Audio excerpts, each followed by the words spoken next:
Hello, this is Daniel. Welcome to English Unlocked. Today I want to talk to you about something very simple, but very important. Something that can change the way you think about learning English.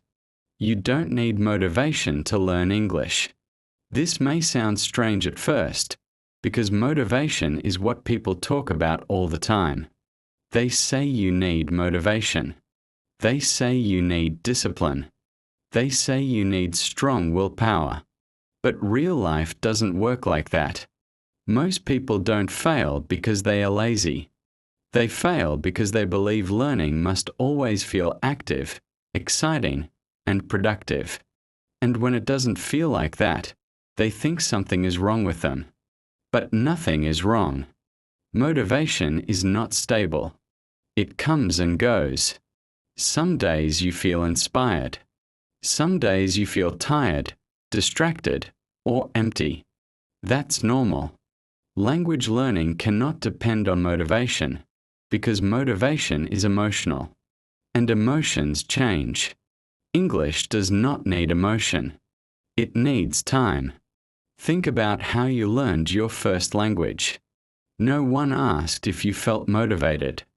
No one waited for the perfect mood. You simply heard words every day, at home, on the street, from people around you. You didn't study. You lived. And slowly, language became familiar. The same thing can happen with English. Not through pressure. Not through forcing yourself to study when you're exhausted, but through calm exposure. Listening while you cook. Listening while you walk. Listening while you rest. Even when you don't understand everything. Even when you're tired. Your brain is still working. It notices sounds. It notices rhythm. It notices how sentences feel. That work is quiet, but it's real. Many learners think progress must be visible. They want proof. They want to feel improvement every day. But language doesn't grow like that. It grows slowly, underneath the surface. One day, a sentence feels familiar. Another day, you understand a phrase without thinking. And suddenly you realize something has changed.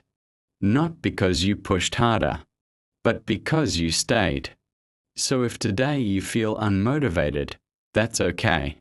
If you feel slow, that's okay. If you feel like you're doing not enough, that's okay too. You don't need motivation. You need closeness. Let English stay near you. Let it be part of your day, not a task you must finish. This is how language becomes natural. And this is how you learn without burning out. Many people believe that learning English should feel active all the time. They think they should always be doing something, writing, repeating, memorizing, checking themselves. And when they stop doing these things, they feel guilty. They say to themselves, I should study more. I'm not doing enough. I'm losing time. But this way of thinking creates pressure.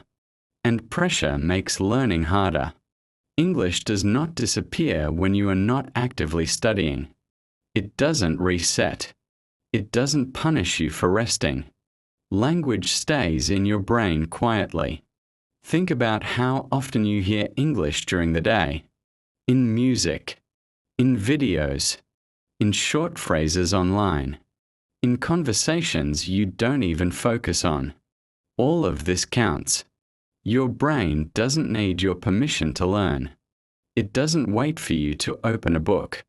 It learns when patterns repeat. That's why listening is so powerful.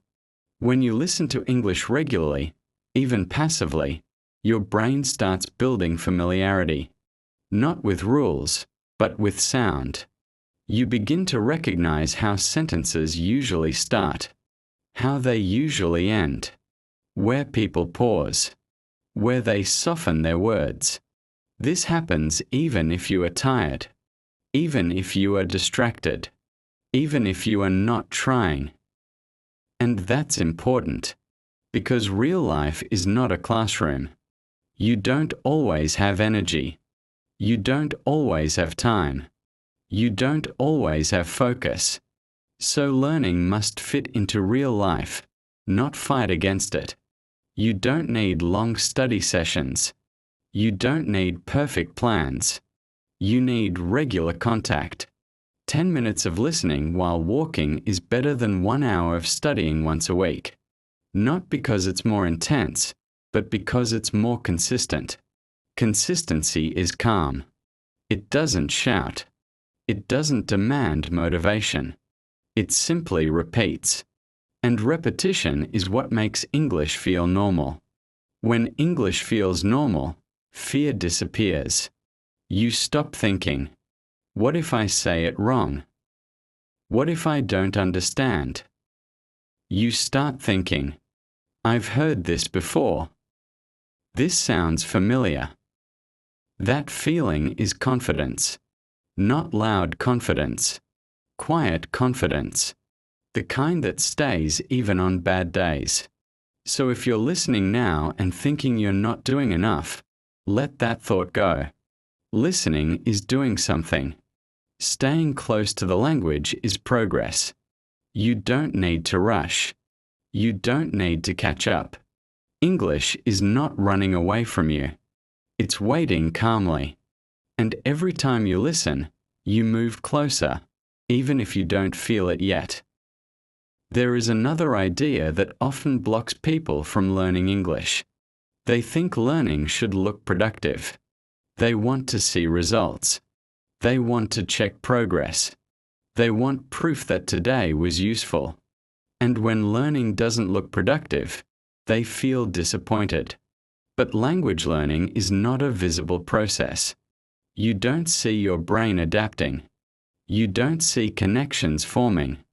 You don't see familiarity growing. It happens quietly, just like when you listen to a song many times. At first, it's just sound. Later, you know the melody. Later, you know the words. You don't decide when that happens. It just does. English works the same way. You may listen to the same type of English for weeks and feel nothing. No breakthrough. No moment of success. And then one day, you understand a sentence without effort. Or you hear a phrase and it feels obvious. That moment didn't appear suddenly. It was prepared slowly. That's why chasing motivation is not helpful. Motivation wants quick results. Language needs patience. When you listen regularly, your brain starts predicting English. It expects certain sounds, certain structures. This prediction is very important, because understanding is often not about words.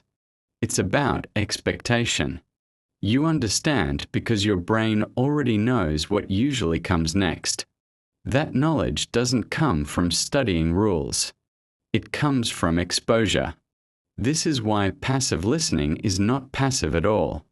Your brain is active even when you feel calm, even when you are not focused, even when you are tired. In fact, tired brains often learn better, because they stop controlling everything. They stop trying to be perfect. And perfection is not required for language. Real communication is messy. People repeat themselves. They change their mind mid-sentence.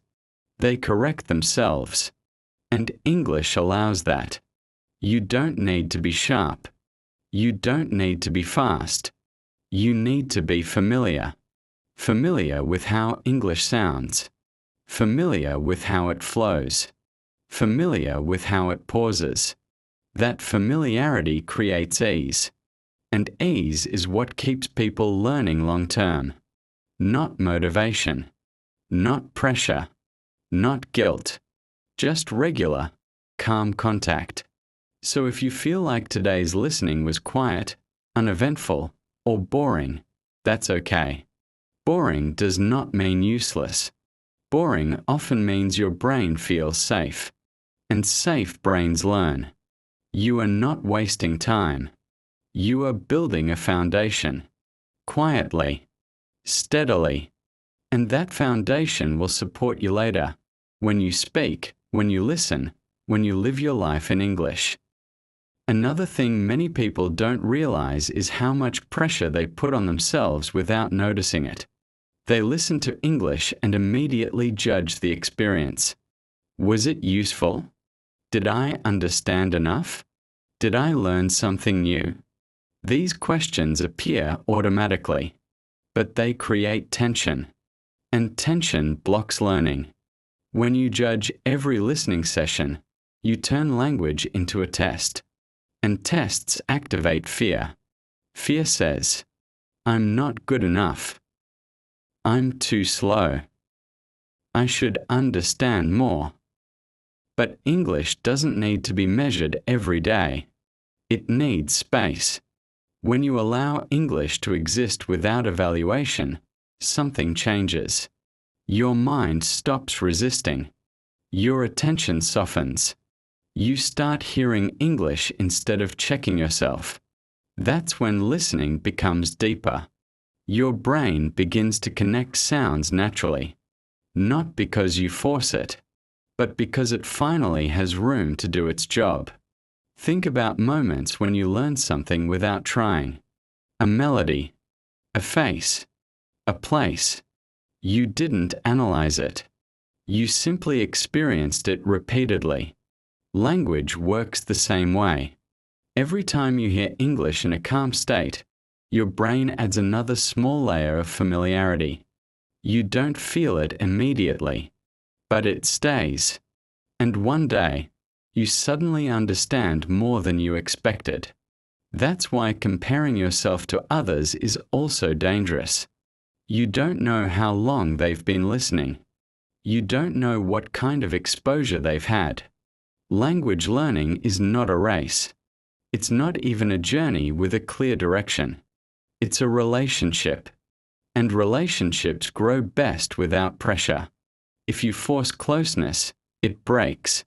If you allow space, it grows naturally. English is the same. Some days you feel close to it. Some days it feels distant. That doesn't mean you're failing. It means you're human. Consistency doesn't mean intensity. It means staying connected even on quiet days. Listening without effort. Listening without judgment. That's enough. Your brain doesn't need perfect conditions. It needs repetition in safety. And every time you listen like this, you create that safety. You are teaching your mind that English is not a threat, not a challenge, not a problem to solve. It's just a language, a sound, a rhythm, a way of expressing life. And when English becomes that simple, learning stops being exhausting. It becomes something you can live with, something that fits into your day, something that stays. There is also a quiet fear many learners carry, even if they don't talk about it. The fear of forgetting. They think, if I don't practice today, I'll lose everything. If I stop for a while, my English will disappear. But language doesn't work like that. English doesn't vanish overnight. It doesn't punish you for resting. It doesn't erase itself when you take a break. What you build through calm, repeated listening stays much longer than you think. Think about things you learned years ago. A song, a phrase, a familiar voice. You may not remember everything clearly, but something remains. A feeling, a recognition, a sense of familiarity. That's exactly how language stays in your mind. When you listen regularly, your brain builds long-term patterns, not short-term memory. Short-term memory disappears quickly. Long-term familiarity stays quietly in the background. That's why slow learning is powerful. Fast learning often looks impressive, but it's fragile. Slow learning feels invisible, but it's stable. You don't lose stability easily. Even if you stop listening for a few days, your brain doesn't reset. It remembers the rhythm. It remembers the sound. And when you return, English feels closer than before. That's because learning is cumulative. Every calm listening session adds something small, even if you don't notice it. Especially if you don't notice it. This is why it's important to remove urgency from language learning. You don't need to hurry. You don't need to catch up. There is no deadline. English will still be there tomorrow, and the day after that. When you learn without fear of losing progress, you relax. And relaxed learning goes deeper. You stop checking yourself. You stop worrying about gaps. You trust the process. Trust is essential. Without trust, every listening session feels like pressure. With trust, it feels like presence. And presence is what allows language to settle naturally. So if you ever feel like taking a break, that's okay. If you feel like listening quietly without focus, that's okay too. You are not stepping back. You are maintaining connection. Connection does not require intensity.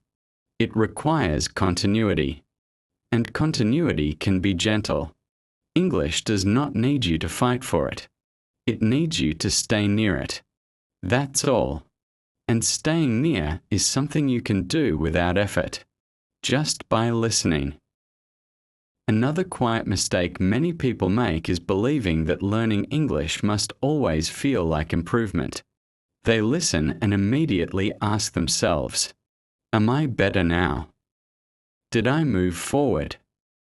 But real progress in language often feels flat. Some days feel exactly the same as the days before. No excitement. No clear change. And that's normal. Language grows in layers, not in straight lines. You don't move forward every day in a visible way. Sometimes you stay in the same place, but deeper. Depth is not always noticeable. When you listen calmly, your brain strengthens connections that already exist. It reinforces what you've heard before. It stabilizes patterns. That work is not exciting, but it is necessary. Without stabilization, progress disappears quickly. This is why repetition matters more than novelty. New words feel exciting. New topics feel motivating. But familiar language is what builds confidence. When you hear the same structures again and again, they stop feeling foreign. They stop asking for attention. They become part of your inner soundscape. That's when English starts to feel easy. Not because it suddenly is easy, but because it feels known. Many learners chase difficulty because they think difficulty equals growth. But difficulty without comfort creates stress. And stress limits memory. Comfort allows memory to settle. Listening to everyday English, the same type, the same pace, creates comfort. You're not bored. You're becoming familiar. That difference is important. Boredom often appears right before something becomes natural. Think about any skill you have. At first, it was new, then confusing, then boring, and then automatic. Language follows the same pattern. If English feels boring sometimes, it may mean you're no longer fighting it. You're allowing it. And allowing is powerful. It means your mind trusts the sound enough to stop reacting strongly. That trust creates space. And space allows intuition to develop. Intuition is what tells you, this sounds right. This sounds strange. Not rules. Not explanations. Just feeling. That feeling grows slowly, through calm exposure.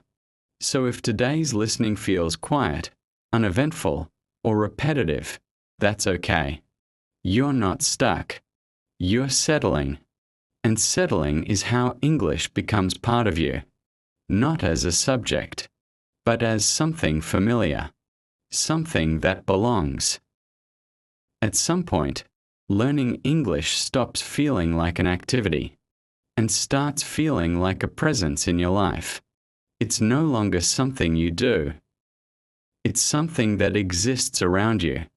You don't schedule it carefully. You don't prepare for it. You just let it be there. That shift is important, because when English becomes part of your environment, it stops feeling heavy. You no longer ask yourself, "Am I learning right now?" You simply live, and English is nearby. This is how languages are meant to be learned, not isolated, not separated from life, but woven into everyday moments. You might listen while walking, while resting, while doing something simple. And even though your attention is not fully on English, your brain is still receiving it. It hears familiar sounds, familiar rhythm, familiar patterns, and familiarity builds trust. Trust tells your brain, "This is safe. This belongs here." When something feels safe, the brain stops resisting it. You don't feel tension when you hear English. You don't feel the need to control it. You let it pass through naturally. That natural exposure does more than forced study, because forced study is often short-lived.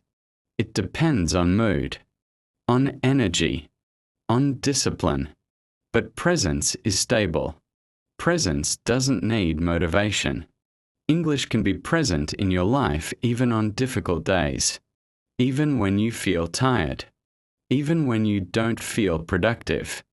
And those are often the days when learning goes deeper, because your mind is softer, less guarded, less critical. It doesn't try to analyze every word. It listens the way it listens to familiar voices. That's when English stops feeling foreign. It doesn't suddenly become easy, but it becomes acceptable. And acceptance is powerful.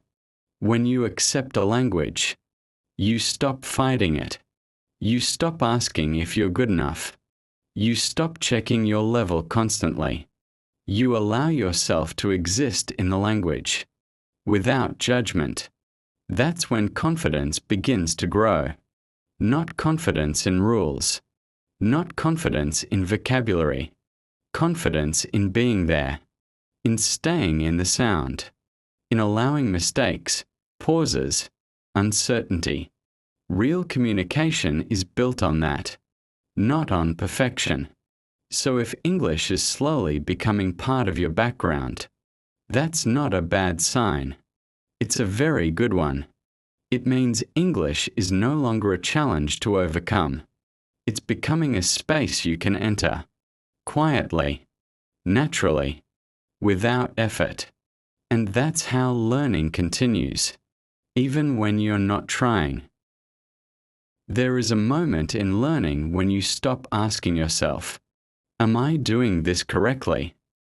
That question slowly loses its importance, not because you suddenly know everything, but because you realize something more important. There is no single correct way to learn a language. There is only the way that fits into your life. Many people try to copy other learners. They follow strict routines. They push themselves to study every day in the same way. And when they can't keep up, they feel disappointed. But language learning is personal. Your energy changes. Your days are different. Your life has its own rhythm. English needs to fit that rhythm, not fight against it. Some days you can focus. Some days you can only listen quietly. Some days you don't want to think at all. All of these days still count, because learning is not only active, it is also passive. It is also subconscious. Your brain continues processing sound even when you are not aware of it. It recognizes patterns. It compares what it hears to what it heard before. It builds familiarity in the background. This work does not require your attention. In fact, attention can sometimes slow it down. When you try too hard, you interrupt natural processing. When you relax, your brain takes over. That's why listening without effort is powerful. You are giving your brain space to do what it does best. You don't need to control every step. You don't need to understand every sentence. Understanding comes later. First comes familiarity, then comfort, then intuition. Intuition tells you when something sounds natural, even before you can explain why. That intuition grows slowly, quietly, through exposure, not through pressure. If English is starting to feel less intimidating, less demanding, that is progress. Even if you can't measure it, even if you can't describe it. Learning does not always feel like movement. Sometimes it feels like stillness. Stillness is not the opposite of progress. It is often a sign of integration. Your brain is not searching anymore. It is absorbing. And absorption takes time. So if today feels calm, quiet, uneventful, that's fine. You are not missing anything. You are allowing English to settle into you at a natural pace, a pace that does not exhaust you, a pace you can live with. And that is how learning becomes sustainable. Not something you force yourself to do, but something that stays with you over time, just by being there. Over time, something very subtle begins to change. You stop thinking of English as something separate from yourself. It no longer feels like a skill you are trying to acquire. It starts to feel like a sound that belongs in your world. You may notice that English no longer creates resistance inside you.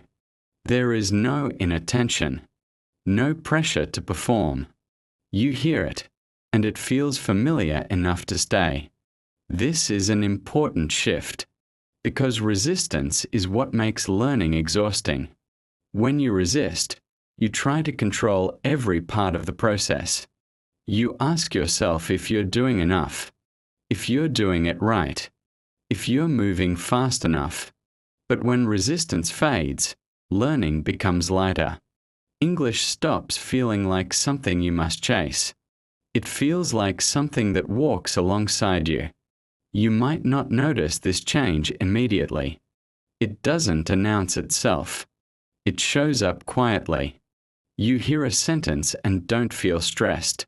You hear a phrase and don't panic if you miss a word. You stay calm. That calm is not accidental. It's the result of repeated, pressure-free exposure. Your brain learns best when it feels safe, not rushed, not judged. Safety tells your mind, you don't need to defend yourself. And when the mind is not defending itself, it opens. This openness allows English to settle deeper than memorized rules. You may still make mistakes. You may still forget words. That's not a problem. Mistakes do not erase familiarity. Familiarity stays even when accuracy is imperfect. And familiarity is what supports real communication. You don't need to speak flawlessly to connect with people. You need to feel comfortable staying in the conversation. That comfort grows when English stops feeling threatening. Listening like this helps create that feeling. You are teaching your mind that English is not an exam, not a challenge, not something that measures your worth. It's just a language, a way people share moments, a way people stay connected. And connection does not require perfection. It requires presence. Presence means you allow yourself to stay with the language, even when you're unsure, even when you're tired, even when you don't understand everything. You don't pull away. You stay. And staying is powerful, because staying tells your brain, this is okay. And when something feels okay, it stops being heavy.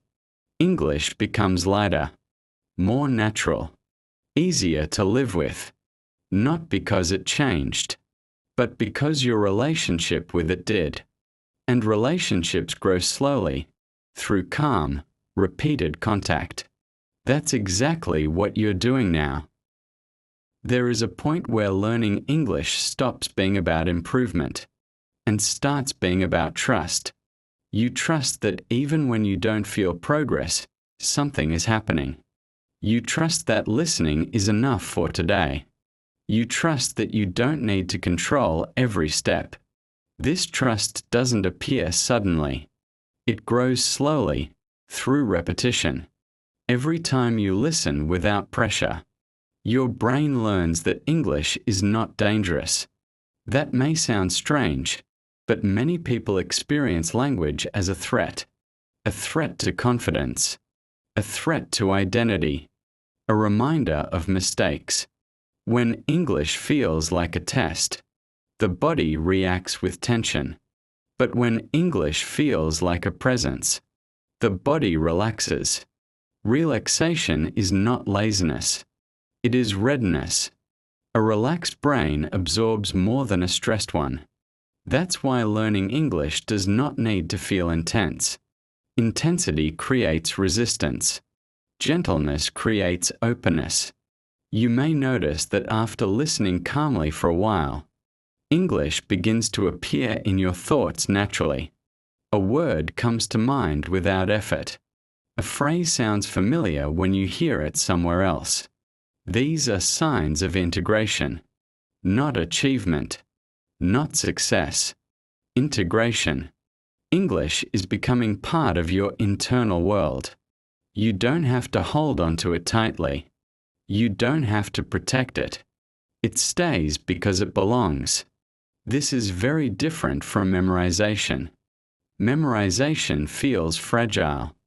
You worry about losing it. Familiarity feels stable. You don't think about it. It's just there. That stability is what you are building. Not through force. Not through motivation. But through presence.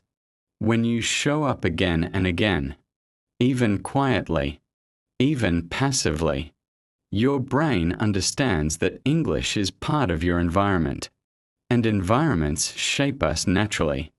You don't need to understand everything today. Understanding is not the first step. The first step is comfort. Comfort allows curiosity to appear later. Curiosity leads to clarity. Clarity leads to confidence. But comfort comes first.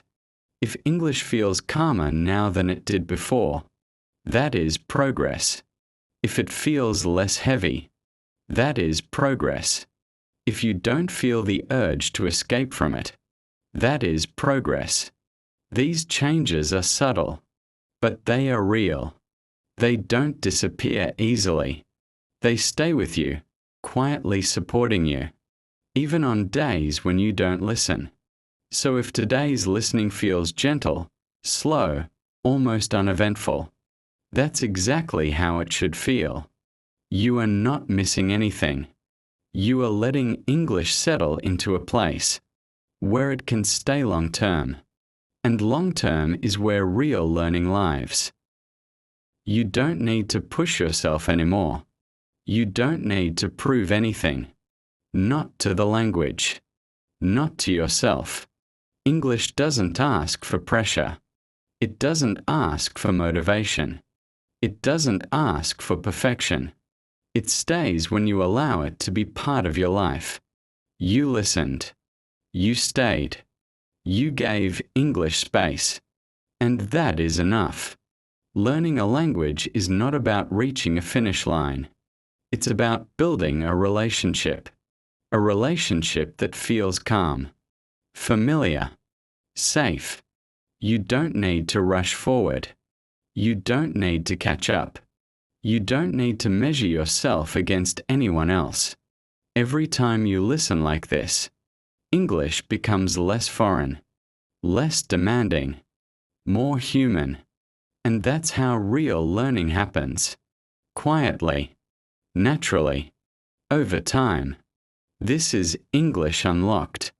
English for everyday life, spoken naturally and clearly. I'm Daniel. Thank you for listening.